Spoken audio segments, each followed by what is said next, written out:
تار نشاپوری ایک جوان کا واقعہ بیان کرتا ہے. عشق ہوا ہوا ہے، جوانی میں عشق ہوتا ہے، آدمی کو عشق ہوا ہوا ہے، شدید سردی، برف باری، صرف اتنا پتا ہے کہ معشوق کھڑکی میں آئے گا، بس. اب اس کے سامنے بیٹھا ہے، ایک جھلک آئی اور غائب ہو گئی. اب اس انتظار میں ہے کہ دوبارہ آئے گی. شدید برف میں باہر بیٹھا ہے، حتیٰ ہونٹ سیاہ ہو گئے سردی کی وجہ سے، بدن ہل نہیں پا رہا، اور اس انتظار میں ہے کہ شاید اب اندر چراغ بجھے گا تو کھڑکی کھلے گی. رات گزر گئی، کوئی خبر نہ آئی. اللہ اکبر کی اذان کی آوازیں آنے لگیں. اتنا مدہوش، کہنے لگا کہ شاید یہ بانگ خواب ہے، یعنی شاید یہ رات کا اعلان ہو رہا ہے. جبکہ ساری رات غفلت میں جاگتا رہا. اٹھ کر جب گیا تو دیکھا لوگ مسجد کی طرف جا رہے ہیں، لوگ وضو کر رہے ہیں. شرمندہ ہوا کہ پوری رات کو کس خواہش میں ضائع کر دیا. اتنا شرمندہ ہوا کہ جنگل کی طرف چلا گیا. سر جھکا کر خدا کی بارگاہ میں توبہ کرتا رہا. کیوں؟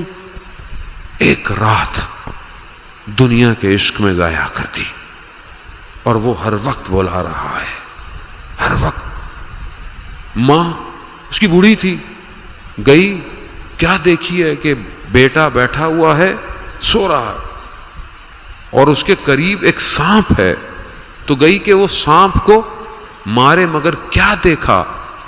سانپ چھوٹے چھوٹے کیڑوں سے اس کی حفاظت کر رہا ہے. کیوں؟ کیونکہ خدا کو عزیز ہو گیا ہے. اب یہ خدا کو عزیز. حج کے ایام آئے، دل چاہا حج کرے، مگر وہ نہیں جا سکتا، دور ہے. تو بیابان میں نکل گیا کہ میں 3 دن وہ جو مناسک حج ہے میں یہیں ادا کرتا ہوں، یہیں ادا کرتا ہوں. دیکھا ایک بوڑھی سی عورت آئی تو کہا حج پہ جانا چاہتے ہو، عرفات جانا چاہتے ہو؟ کہتا ہاں، دل کس کا نہیں چاہتا. کہا چلو. میں نے کہہ رہی کیسے، یہاں سے اتنا فاصلہ، اور ابھی تو 3 دن تو ہیں صرف ایام. کہا تم چلو تو صحیح ہمارے ساتھ. وہ کہتے ہیں چلے. اس نے بولا آنکھوں کو بند کرو. پانی میں چند قدم چلے، اگلا قدم عرفات میں کھڑا ہوا ہے. 3 دن. اللہم صلی علی محمد. خوب جوان، دیکھا نا، ذرا سا گھوما عرفات، حج ادا کیا. قصہ مختصر. پھر حج پہ ویسے گیا، سویا. خواب میں کیا دیکھتا ہے؟ فرشتے، ملائکہ کہہ رہے ہیں اس سال کسی کا حج قبول نہیں ہوا سوائے ایک موچی کے جو دمشق کا تھا، اور وہ حج پہ بھی نہیں آیا تھا، مگر صرف حج بھی اسی کا قبول ہوا. اب یہ پریشان ہے، کہہ رہا ہے حج پہ بھی نہیں آیا اور حج بھی قبول ہو گیا. دمشق پہنچا، اس کا پتہ لیا، اس کے پاس گیا.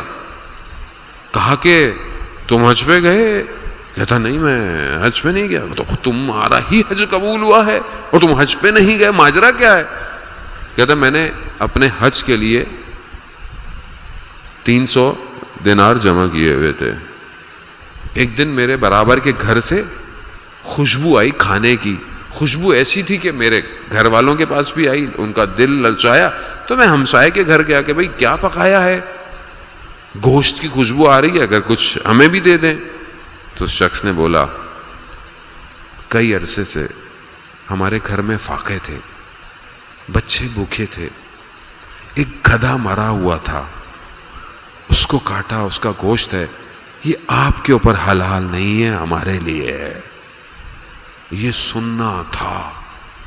کہا میں نے سارے پیسے اس کو دے دیے، حج قبول ہو گیا. ہاں،